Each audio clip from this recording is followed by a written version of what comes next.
श्रीवास्तव रोज TV पर आता है और अपनी बेइज्जती करा के वापस चला जाता है। वामपंथी विवेक ने पहलगाम में जो इंसिडेंट हुआ उसको लेकर भी राजनीति करने की कोशिश की और ये बोला कि देश में हिंदू मुसलमान हो रहा है। वैसे तो सेकुलर विवेक श्रीवास्तव ने कई बार इंसल्ट करवाई है, लेकिन इसके बावजूद भी वो सुधरने का नाम नहीं लेता। अभी ऑपरेशन सिंदूर पर भी विवेक श्रीवास्तव ने सवाल उठा दिए और ये कहा कि इसका क्रेडिट मोदी को क्यों दे रहे हो। अब ऐसा भी हो सकता है कि कल को विवेक श्रीवास्तव सबूत भी मांगे, तो वीडियो का एंड तक जरूर देखना। जय हिंद।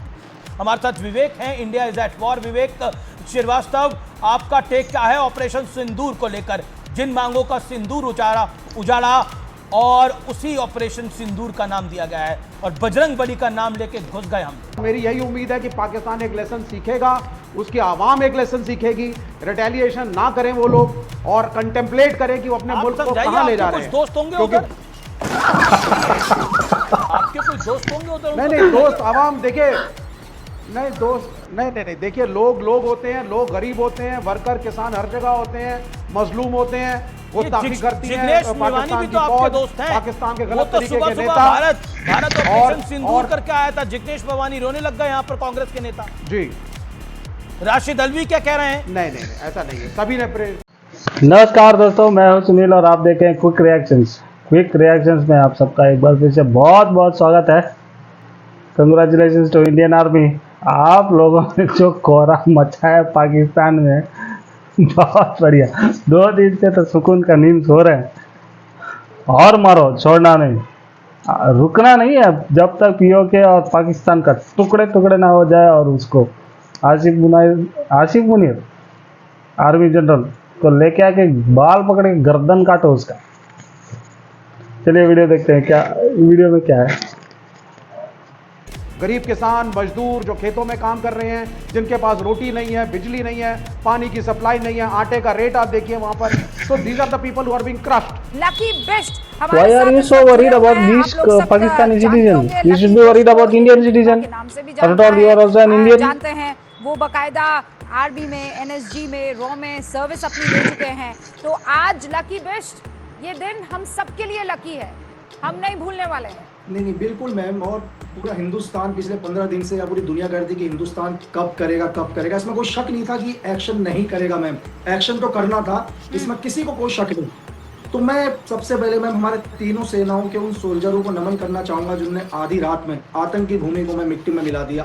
और उससे भी बड़ी इंपॉर्टेंट चीज, इस पूरे ऑपरेशन में हमारी इंटेलिजेंस का बहुत बड़ा रोल मैम, जिन्हें पर्टिकुलर जीआर, मतलब आप बोलो अगर 8 फिगर जीआर, 10 फिगर जीआर, जिनको एक्यूरेट दुश्मन की लोकेशन सारे 9 के 9 ट्रेनिंग कैंप पर एक्यूरेट लोकेशन पता थी, जहां पर हमारी एयरफोर्स ने मिसाइल बरसाई और हमने पाकिस्तान के सिर्फ आतंक को खत्म किया है मैम। हमने वहां के किसी भी सिविलियंस को या पाकिस्तान आर्मी के ऊपर कोई एक्शन नहीं किया।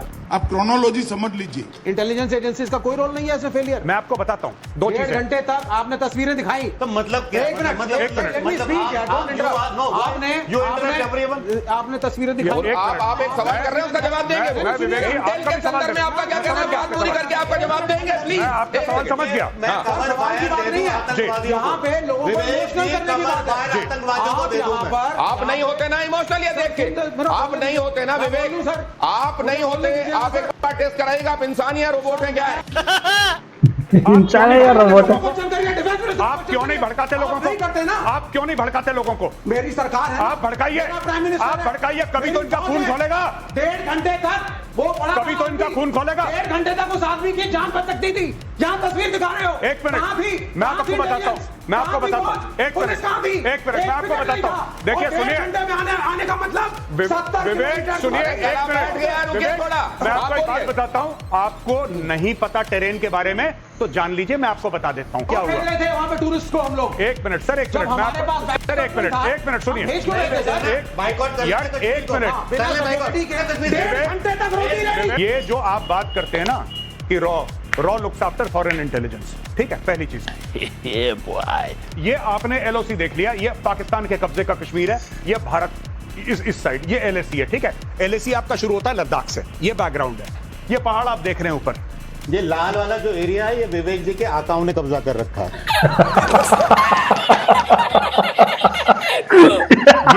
ये जो चीज है, ये पूरा का पूरा, ये आप देख रहे हैं, ये पहाड़ हैं, ठीक है। लोग कह रहे हैं कि वो सरहद पार कैसे आए? यहां पे आप 5 लाख और फौज डाल लो, नहीं रोक पाएगी। माउंटेन्स ईट मैन, ये हमें बेसिक सिखाया जाता है जब हम सेकंड लेफ्टिनेंट होते हैं। माउंटेन्स ईट मैन, आप डालते रहो। आप 1 लाख, 2 लाख, 3 लाख, 4 लाख, 5 लाख, 1 लाख तो इसके पीछे छुप जाएंगे, आपको पता नहीं लगेगा। कहानी खत्म मेरे लिए। आपको किसने बोला कि चाइना अंदर आया? नहीं नहीं, क्या इंटेलिजेंस आजकल इतना फेल हो चुका है? सुनिए, मैं इंटेलिजेंस की बात ही नहीं कर रहा, मैं ये जानना चाहता हूं विवेक जी, आपको किसने बताया कि चाइना अंदर आया? यहाँ रिटायर्ड सर, आपको किसने बताया कि चाइना अंदर आया? आपको कैसे पता है? सर, आपको कैसे पता है, ये बताओ। और अगर आपको पता है तो बड़े दुर्भाग्य की बात है। सुनिए, दुर्भाग्य की नहीं, आर्मी चीफ का बयान ऑन रिकॉर्ड है। आर्मी चीफ ने मीडिया, आर्मी चीफ, सुनिए एक मिनट, आर्मी चीफ ने मीडिया पे बयान दिया है। आर्मी चीफ की प्रेस कॉन्फ्रेंस है, ये नहीं मानते सर। आर्मी चीफ की प्रेस कॉन्फ्रेंस में आर्मी चीफ ने बोला है कि चाइना अंदर नहीं आया है। आप बता दीजिए। विवेक श्रीवास्तव प्लीज रुकिए। आपने बोला विवेक श्रीवास्तव, आपने बोला, अब प्लीज रुकिए, अब प्लीज रुकिए। मेजर जनरल जीडी बख्शी बोल रहे हैं, बोलिए सर। विवेक साहब, LAC पर भारत और चीन की फौजें आईबॉल टू आईबॉल थी। अब चीन परेशान होकर काफी नुकसान उठाकर अपने फौजियों का ठंड में बुरे हाल हो गए।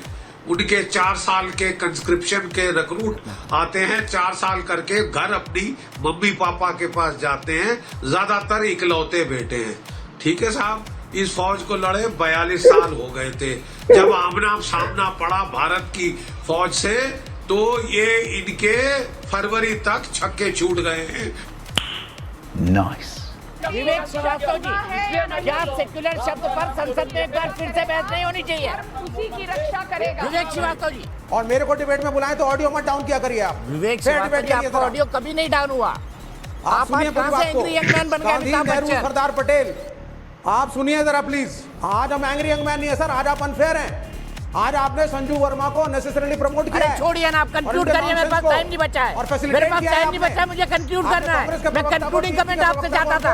आपने सबको दबाया है और इनको बोलने दिया आपने, इंटरफेयर करने दिया आपने। तू है कौन रे? अच्छा, फिर मैं गाना गा दूं, मैं ऐसा क्यों, मैं ऐसा क्यों? इस देश के फाउंडिंग फादर्स ने, इसमें गांधी, नेहरू, पटेल, कांग्रेस के अन्य नेता, सुनिए पहले आप, और चाहे कम्युनिस्ट पार्टी का ऑपोजिशन रहा उस जमाने का, सबने यही डिसाइड किया था, यही निर्णय इस देश का था कि पाकिस्तान एक इस्लामिक कंट्री है, लेकिन इंडिया सबका है, भारतवर्ष सबका देश है। चड्ढा समझाओ इसे, समझाओ।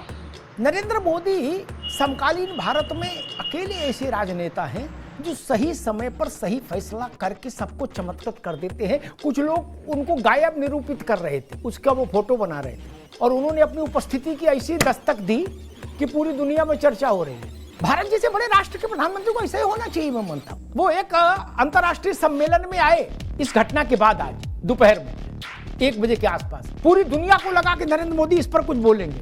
वो स्पेस टेक्नोलॉजी पर बोल के चले गए। दोस्तों, देश में एक से बढ़ के एक सेकुलर्स हैं जो टीवी पर आके भारत विरोधी